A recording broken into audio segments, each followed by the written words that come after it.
प्यारे बच्चों नमस्कार, जय हिंद भाई। चलिए जी स्टार्ट करते हैं आज का मॉक टेस्ट नंबर 9 का हम सॉल्यूशन कर रहे हैं। और मॉक टेस्ट नंबर 10 जो है वो आपका अपलोड हो चुका है। चलो आज देखते हैं कि इस मॉक टेस्ट में आपका कितना स्कोर आना चाहिए था, कौन कौन से क्वेश्चन टफ थे, कौन कौन से क्वेश्चन इजी थे। ठीक है, कितने क्वेश्चन आपसे बन जाने चाहिए थे। ठीक, जैसे कि पहला क्वेश्चन अगर मैं कहूं तो हम इसको टफ नहीं कर सकते और इजी भी नहीं कर सकते, एक एवरेज क्वेश्चन है क्योंकि ये वोकेबलरी के ऊपर बेस है। सुपर एनुएशन, सबसे पहले सुपर की स्पेलिंग तो सब में सेम है, लेकिन एनुएशन में कई लोग जो है फंसे होंगे। तो ANNUATION, तो इसका सही उत्तर क्या होना था? इसका सही उत्तर होना था ANNU। यू यहां पर नहीं है, ATION, यानी कि सी इसका करेक्ट आंसर जगह। अच्छा, सुपर एनुएशन होता क्या है?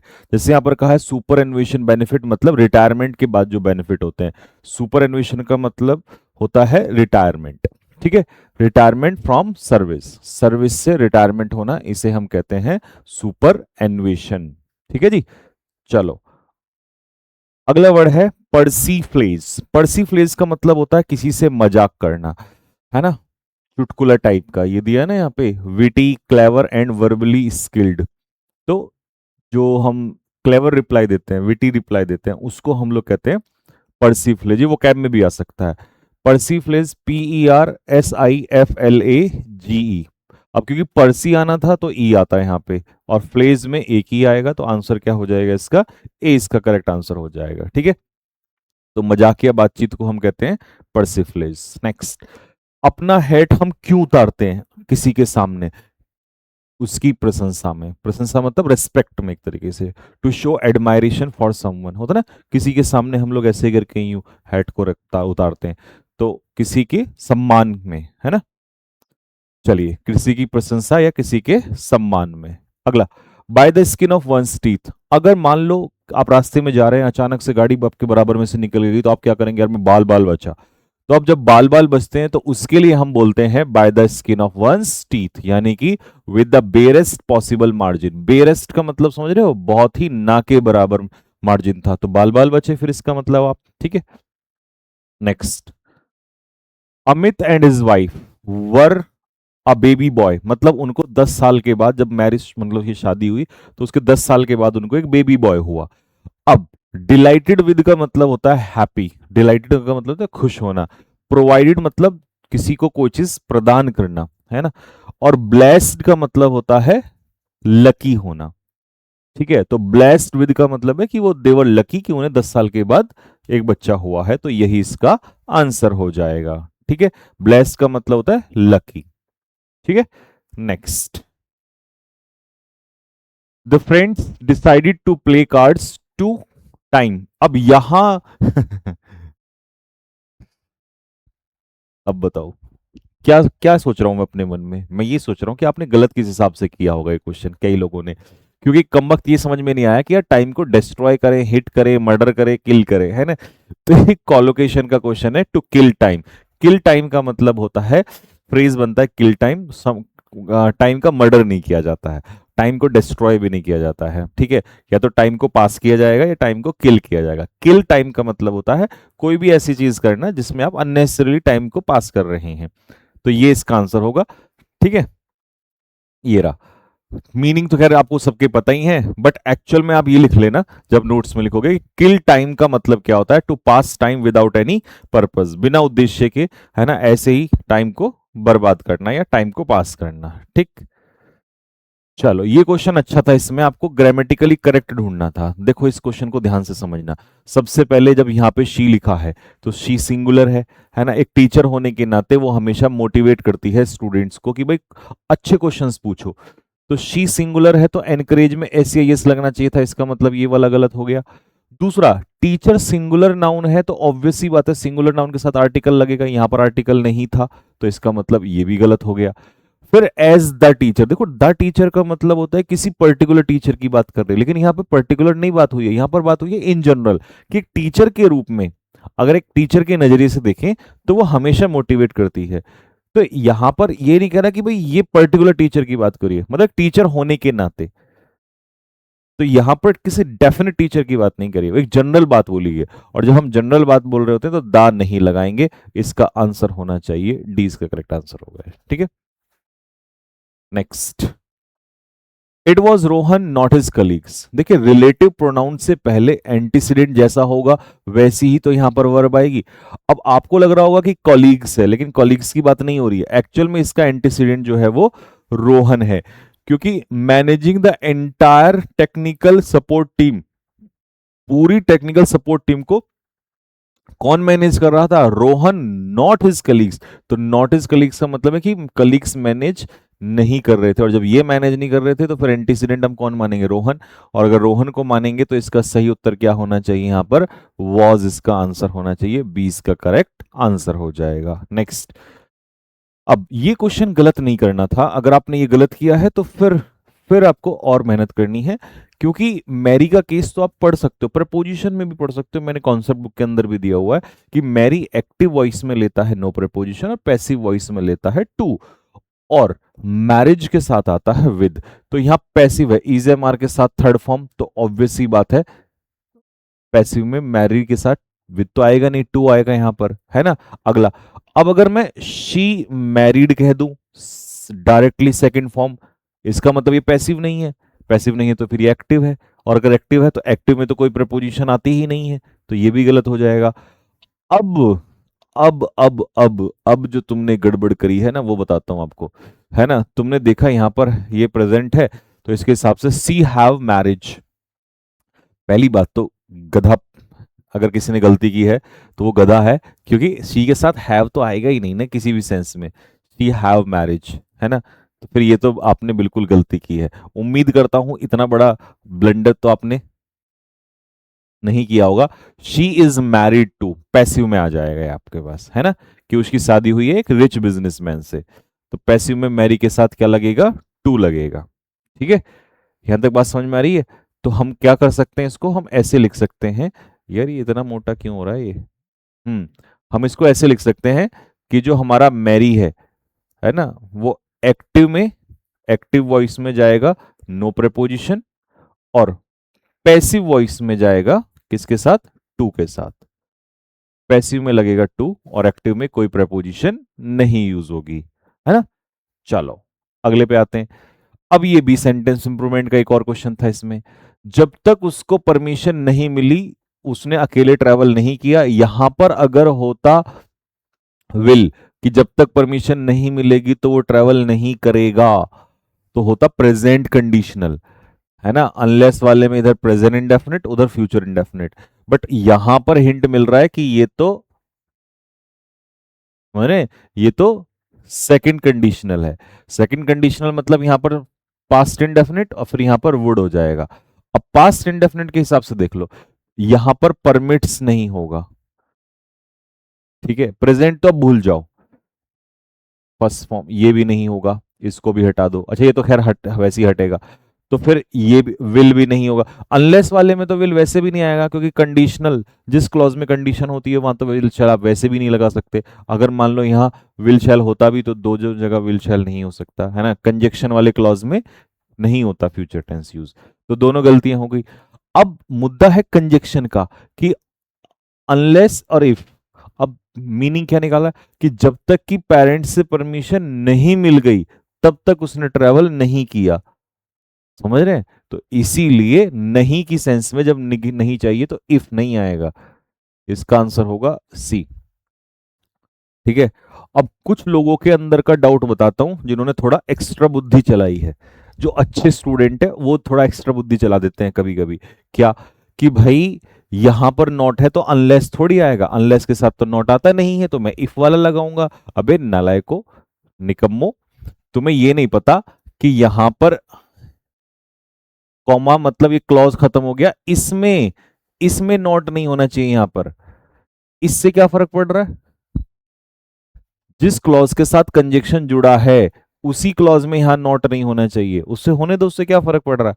ये तो कितनी बार आपको मैंने बैच के अंदर भी सिखाया है ना। और अगर तुम ये सोच के गलती कर रहे हो तो तुम्हें स्टूडेंट ऑफ द ईयर का अवार्ड मिलना चाहिए। ठीक है, चलो नेक्स्ट। एब्रोगेट का मतलब क्या है? कानून नियम को क्या कर देना? कैंसिल कर देना, रिपील कर देना। ठीक है, ये तो आंसर, ये तो इजी था यार। इस मॉक टेस्ट में ना आप कम से कम आपको 18 19 20 तो मिनिमम लाने चाहिए थे, है ना, 17-18 तो फिर भी ठीक है, इतने तो लेकर ही आओ, आ जाओ। तो क्या मतलब है, देखो एब्रोगेट का मतलब कानून या नियम को रिपील, कैंसिल या रिवोक कर देना, खत्म कर देना। जील क्या होता है, एंथुसियाज्म, पैशन, जोश, है ना। रिवील मतलब किसी चीज को उजागर करना, और कंसील मतलब हाइड करना, और रिपील का मतलब ये तो खैर हो ही गया, कानून या नियम को रद्द कर देना, है ना। अच्छा, एक्टिव पैसिव का क्वेश्चन ये बिल्कुल सिंपल था। एक बात अपने दिमाग में सेट कर लो कि यहां पर to have plus been plus V three का मतलब है कि ये है परफेक्ट इन्फिनेटिव का पैसिव। बीन लग गया तो पैसिव है, ये ऑब्वियसली बात है। तो हमें एक्टिव में आना है, तो एक्टिव में अगर वापस आओगे तो परफेक्ट इन्फिनेटिव के पैसिव से परफेक्ट में आओगे, और परफेक्ट आपको एक ही जगह दिखाई दे रहा होगा, तो यही इसका ऑप्शन है। हालांकि ये भी इसका परफेक्ट ऑप्शन नहीं है, बट एसएससी ने यही एक क्वेश्चन दिया था इसी तरीके से। तो मतलब परफेक्ट इन्फिनेटिव का ये पिछली बारी बहुत क्वेश्चन आए हैं, तो परफेक्ट इन्फिनेटिव कहीं भी और है ही नहीं, तो फिर यही इसका सही आंसर हो जाएगा। ठीक है, यानी कि एक भी इन्फिनिट, जैसे यहां पैसिव है, यहां भी पैसिव है, तो अगर एक भी पार्ट आपका पैसिव से एक्टिव या एक्टिव से पैसिव हो रहा है तो फिर हम उसको प्रायोरिटी देंगे। और यहां पर ये क्या है, ये वाला पार्ट चेंज कर दिया इसने, है ना, परफेक्ट इन्फिनिटी वाला जो पार्ट है उसको उसने पैसिव से एक्टिव में ले आया, तो फिर इसको आंसर देंगे हम। ठीक है, ये आंसर बैठेगा। और इसकी क्लास नरेशन की जो है संडे की शाम को 8 बजे जरूर करना, लाइव बैठना, सारे डाउट्स जो भी होंगे सब बताऊंगा। ठीक। इंसेसेंट रेन कैसी होती है, लगातार होती है ना। सीजलेस का मतलब लगातार, ये सिनोनियम। रिलेंटलेस मतलब ये सिनोनियम। अनएंडिंग मतलब ये सिनोनियम। ये तो तुम वैसे भी निकाल सकते थे, है ना, इसको तो तुम वैसे भी निकाल सकते थे। इंटरमीडिएट होता है रुक रुक कर, ये तो ऑड वन से भी कर सकते थे। ठीक। चलिए, इंसिसेंट का मतलब होता है लगातार। रिलेंटलेस मतलब दैट इज लगातार मतलब जो अडिग रहे, खड़ा रहे, है ना। अनस्टॉपेबल। सीजलेस मतलब भी लगातार, अनएंडिंग मतलब भी लगातार, तो ये उल्टा हो जाएगा, है ना, इरेगुलर।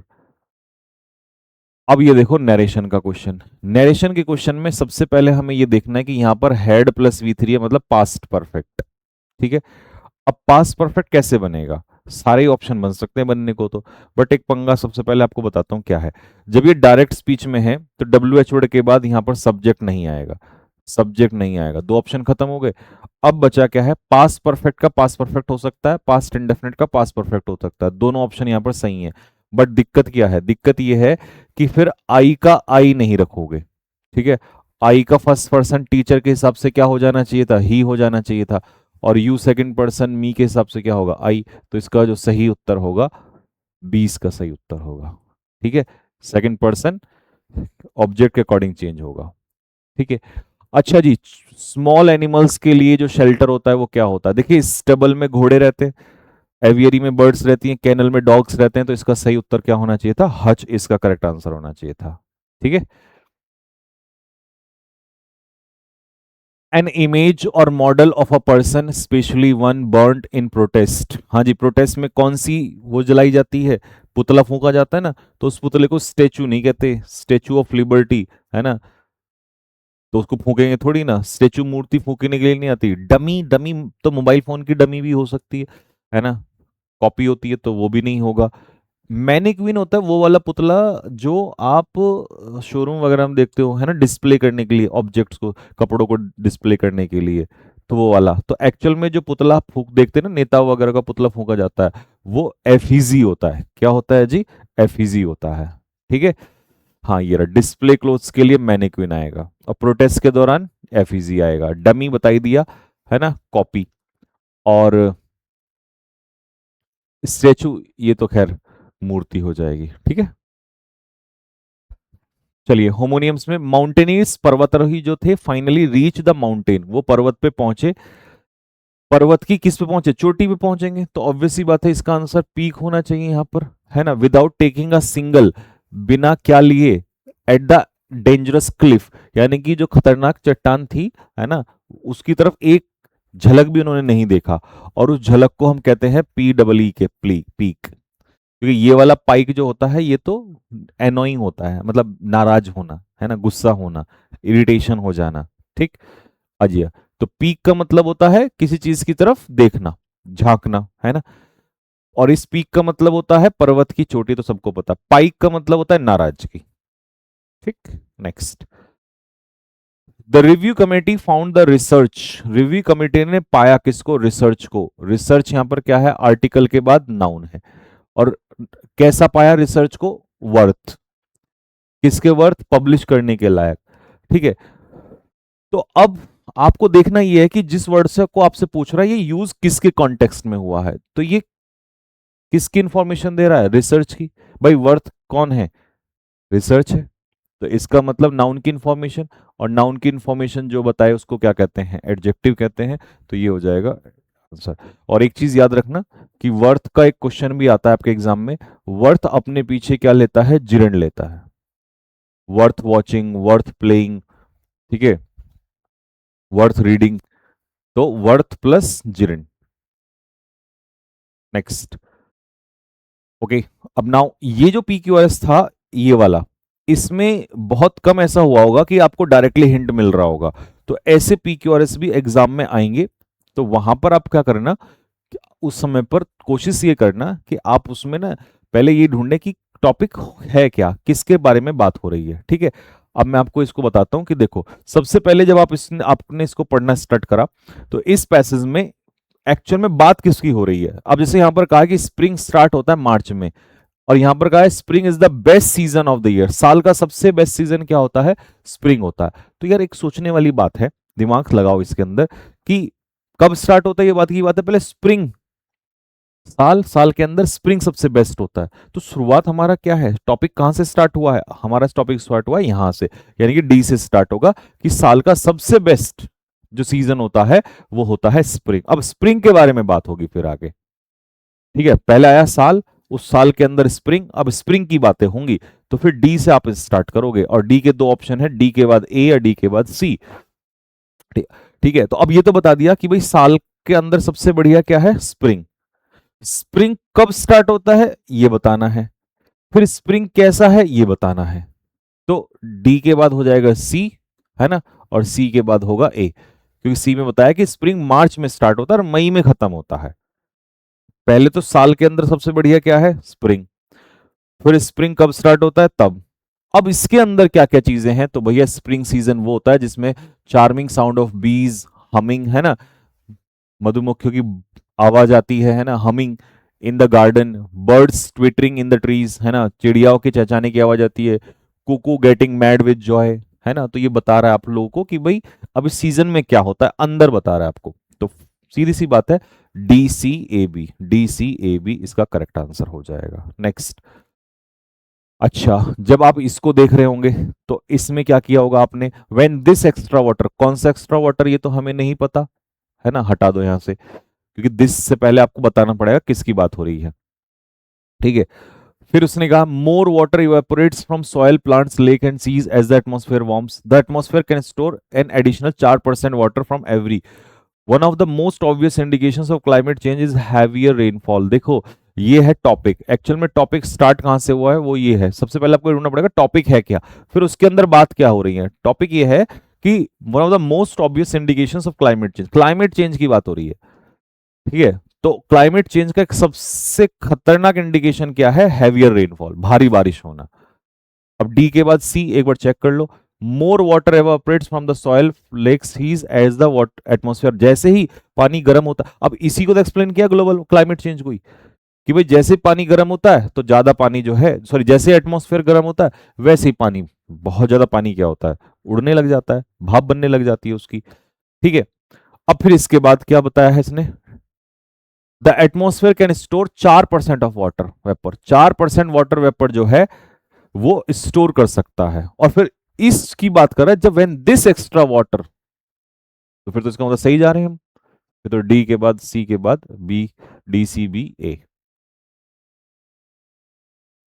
चलो, अब ये क्या है, अच्छा ये पैसेज आ गया, पैसेज को एक ही झटके में, पहले मैं एक काम करता हूँ क्वेश्चन चेक कर लेता हूँ फिर देख लेते हैं। टोन बताई है, चलो टोन तो पढ़ के ही पता चलेगा, और इन्फर क्या करता है, ठीक है, और मोस्ट अप्रोप्रिएट टाइटल क्या हो सकता है, ठीक है, स्टेटमेंट, स्टेटमेंट भी पढ़ के ही पता चलेगा, और ये क्वेश्चन जो है 25 क्वेश्चन ये आप लगा सकते हो, ये तो बिना पढ़े लगा सकते हो। चलो इसको लास्ट में देख लेंगे, पहले एक बार फटाफट आप ये देख लो जरा यहां से। एक झटके में ही इसको पूरा पढ़ डालेंगे। देखो, the rapid expansion of digital payment, आजकल डिजिटल पेमेंट सिस्टम बहुत तेजी से फैल रहा है ना, डिजिटल लोग पेमेंट करते हैं। हैज ट्रांसफॉर्म्ड, इसने बदल दिया है the way people conduct financial transaction. पहले फाइनेंशियल ट्रांजेक्शन अलग होती थी, अब तो पूरा बदल गया है ना, जब से डिजिटल पेमेंट सिस्टम आया। Mobile wallets, UPI service and contact lens payment methods, ये सारे मेथड जो हैं हैव मेड परचेज। अब देख रहे हो आप पेमेंट कहीं भी कर सकते हो, है ना, पहले कैश ले जाना पड़ता था, तो अब फास्टर परचेज होने लगी है ना, हम बहुत तेजी से सामान खरीदते हैं और ज्यादा फायदेमंद भी है, सुटेबल भी है हमारे लिए, बहुत इजी भी है, एंड वाइडली एसेसिबल। और ये सब जगह क्या है, इजीली क्या है, एसेसिबल है, मतलब हर कोई इसको कर सकता है ना, कहीं भी मिल जाएगा। अब लेकिन इसका उल्टा क्या है कि ये जो टेक्नोलॉजिकल शिफ्ट है, ये जो बदलाव हुआ है, टेक्नोलॉजिकल का मतलब है टेक्निकली जो ये बदलाव हुआ है, क्योंकि टेक्निकल ही तो हुआ है, पहले तो हम लोग कैश में करते थे। तो ये जो बदलाव हुआ है हैज ऑल्सो क्रिएटेड अपॉर्चुनिटीज, इसने अपॉर्चुनिटी क्रिएट की है क्रिमिनल्स के लिए। और कौन से क्रिमिनल, साइबर क्रिमिनल, ये लोग फायदा उठाने लगे, who exploit security loop holes, है ना, जो भी सिक्योरिटी लूप होल्स, देखिए लूप होल्स तो होते हैं ना हर चीज में, तो वो इसका फायदा उठाते हैं। कैसे? Through phishing attack. देखो, फिशिंग अटैक का मतलब होता है कि जैसे ही आप लोगों को ना वो भेजते हैं मैसेज वगैरह और आप उस पर क्लिक करते हो और फिर वो आपका पैसा चुरा लेते हैं, तो ये होते हैं phishing attack. Fake payment link, है ना, और आइडेंटिटी थेफ्ट, तो ये आपकी आइडेंटिटी को भी चुरा लेते हैं। ठीक है, तो ये सारे नुकसान भी हैं फायदों के साथ साथ। मैनी यूजर्स, बहुत सारे यूजर्स जो हैं, specially those unfamiliar with digital security practice, मतलब जिन्हें डिजिटल सिक्योरिटी प्रैक्टिस के बारे में नहीं पता, जिनको नहीं पता कि यार कैसे सेफली पेमेंट किया जाता है, कैसे सेफ्टी मेंटेन की जाती है, वो शिकार हो जाते हैं किसका, फाइनेंशियल फ्रॉड्स का, क्योंकि because they unknowingly share confidential information, है ना, आप अपना ओटीपी वगैरह शेयर कर देते हो ना। फाइनेंशियल एक्सपर्ट्स जो होते हैं वो इस बात से आर्ग्यू करते हैं कि टेक्नोलॉजिकल इनोवेशन, मात्र इनोवेशन जो टेक्नोलॉजिकल इनोवेशन हुई है ना, कैनॉट गारंटी सिक्योर ट्रांजेक्शन। भाई आपने टेक्नोलॉजिकल इनोवेशन तो कर ली है, आप टेक्निकली तो एडवांस हो गए हैं, बट इसका मतलब नहीं है कि ट्रांजेक्शन सिक्योर है, ये गारंटी नहीं करता इस चीज को। Bank and payment service providers, जो भी सर्विस प्रोवाइडर्स हैं वो या bank, continue to strengthen encryption system. Encryption system जानते हो, जिससे सेफ्टी मजबूत होती है, तो इसको और मजबूत कर रहे हैं, है ना, सेफ सिस्टम की कोशिश कर रहे हैं कि यार और ज्यादा सेफ पेमेंट हो। And introduce multi factor authentication, और कई सारे, है ना, मल्टी फैक्टर का मतलब है अलग अलग ऑथेंटिकेशन को इंट्रोड्यूस कर रहे हैं, मतलब लेके आ रहे हैं। यट इसके बावजूद भी यूजर अवेयरनेस, अब लोगों को अवेयरनेस ही नहीं है ना, user awareness remains equally important, कि भैया अवेयरनेस होना भी जरूरी है, तो इसके साथ साथ यूजर अवेयरनेस भी इंपॉर्टेंट है, बट लोगों को है ही नहीं। लापरवाही, such as clicking suspicious link, कहीं भी हम क्लिक कर देते हैं, रिवीलिंग वन टाइम पासवर्ड, अपना पासवर्ड रिवील कर देते हैं। अक्सर ये क्या करता है, undermine the even the most advance security measures, मतलब आप कितने भी तरीके अपना लो, कितने भी एडवांस तरीके अपना लो, बट अगर ये हरकतें कर दोगे तो फिर जो है आपका जो भी क्या कहते हैं लिंक, जो आपकी जो भी इंफॉर्मेशन है वो लीक होगी ही होगी, है ना। तो ये वाली लाइन समझ में आएगी, भाई अंडरमाइन का मतलब है उसे वीक कर देता है, किसको, इस एडवांस सिस्टम को, चाहे कितना भी एडवांस सिस्टम बना लें, बट कोई फायदा नहीं अगर आप ये वाली हरकतें करोगे तो। और इसका परिणाम क्या होता है, promoting digital literacy has become an essential aspect of financial inclusion. तो भाई अब इंपॉर्टेंट ये हो गया है इन सब की वजह से कि यार आपको नॉलेज देनी पड़ेगी लोगों को, आपको लोगों को डिजिटल पेमेंट के बारे में समझाना पड़ेगा। ठीक है, जब तक नहीं समझाएंगे तो लोग तो बिल्कुल गधों की तरह अपना ओटीपी दे दिया, है ना। बात समझ में आ गई। तो भैया आप लोगों को फाइनेंशियल इंक्लूजन, समझ रहे हैं, फाइनेंशियल इंक्लूजन दे रहे हैं वो तो ठीक है, आप फाइनेंशियल फायदे बता रहे हैं लोगों को वो तो ठीक है, बट यार उनको नॉलेज भी तो दो, है ना। बैंक की सुविधाएं दे रहे हो ये तो ठीक है, लेकिन उनको इन बैंक की सुविधाओं के साथ साथ डिजिटल लिटरेसी, उनको नॉलेज भी तो दो, बताओ भी तो उनको।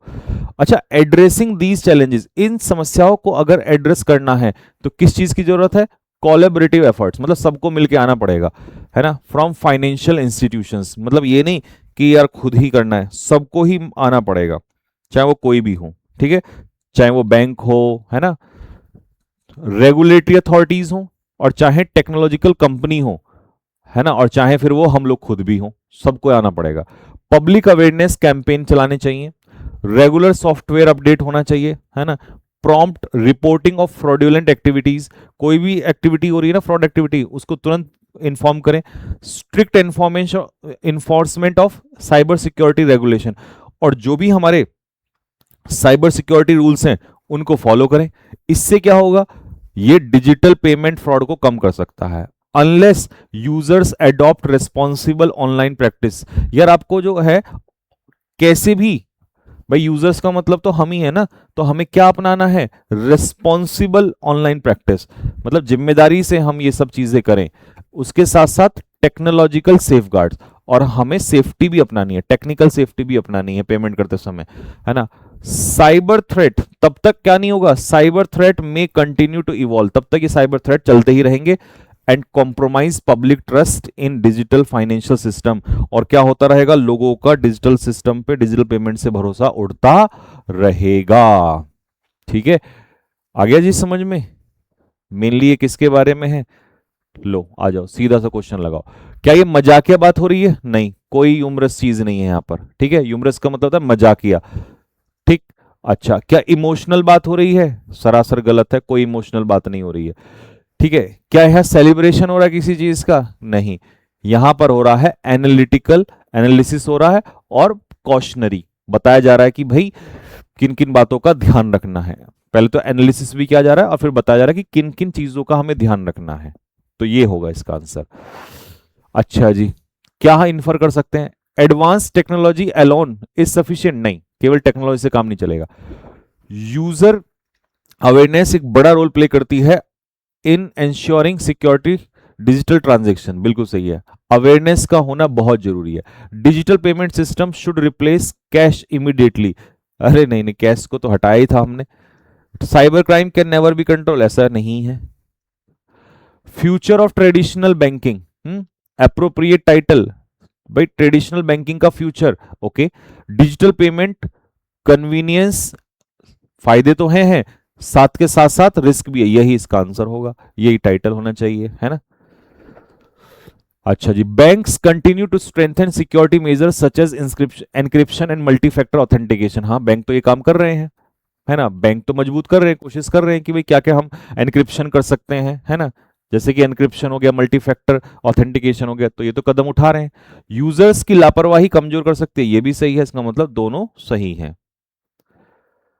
अब ये क्वेश्चन था कि भाई फाइनेंशियल एक्सपर्ट्स जो है वो आर्ग्यू करते हैं, ये हो गया सब्जेक्ट, ये हो गई हमारी वर्ब, अब आर्ग्यू व्हाट, किस चीज को आर्ग्यू करते हैं, आर्ग्यू करते हैं कि टेक्नोलॉजिकल इनोवेशन जो है वो अकेले गारंटी नहीं कर सकती ट्रांजेक्शन की, तो ये आर्ग्यू जो है इस वर्ब का पूरा क्या काम करेगा, ऑब्जेक्ट काम करेगा, और जब ये चीज ऑब्जेक्ट का काम करेगी तो जो चीज ऑब्जेक्ट का, देखिए हो सकता है कई बच्चों को यहां पर कंफ्यूजन होगा, इसमें भी नहीं होगा और इसमें भी नहीं होगा, या तो रिलेटिव क्लॉज में होगा या एडजेक्टिव क्लॉज में होगा, एक बात समझना कि क्योंकि यहां पर ये रिलेटिव प्रोनाउन दिखाई दे रहा होगा आपको, तो आपको कई बार ऐसा लगता है कि यार अच्छा रिलेटिव प्रोनाउन है भी नहीं है, वैसे तो मैं आपको बताऊं, क्योंकि रिलेटिव प्रोनाउन का मतलब क्या है, रिलेटिव प्रोनाउन का मतलब होता है कि वो रिलेशन दिखा रहा था, बट यहां तो कोई रिलेशन नहीं दिखा रहा, तो अब भले ही चाहिए दैट से स्टार्ट हुआ है, लेकिन आपको यह ध्यान रखना है कि जो ये पूरा क्लॉज है ये काम किसका कर रहा है, ये काम कर रहा है किसी वर्ब के ऑब्जेक्ट का, और ऑब्जेक्ट का काम जो भी चीज करेगी वो या तो नाउन होगी या प्रोनाउन होगी, तो प्रोनाउन तो यहां पर है नहीं,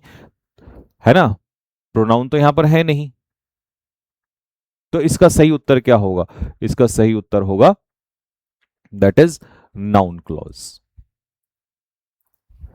ठीक है, चलिए जी,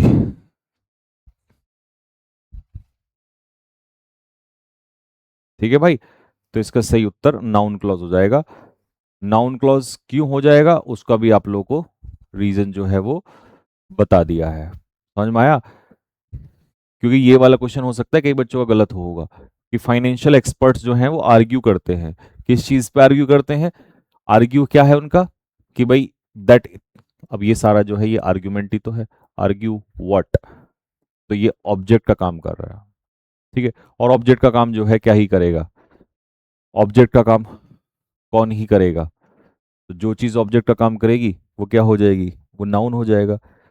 ठीक है, तो इसका आंसर क्या होगा, डी इसका, सॉरी सी इसका करेक्ट आंसर हो जाएगा। ठीक है, चलिए जी, तो बस यहीं तक रखते हैं, मिलते हैं आपसे नेक्स्ट टेस्ट में। बताना इसका स्कोर क्या रहा आप लोगों का कमेंट बॉक्स में। टिल देन, जय हिंद।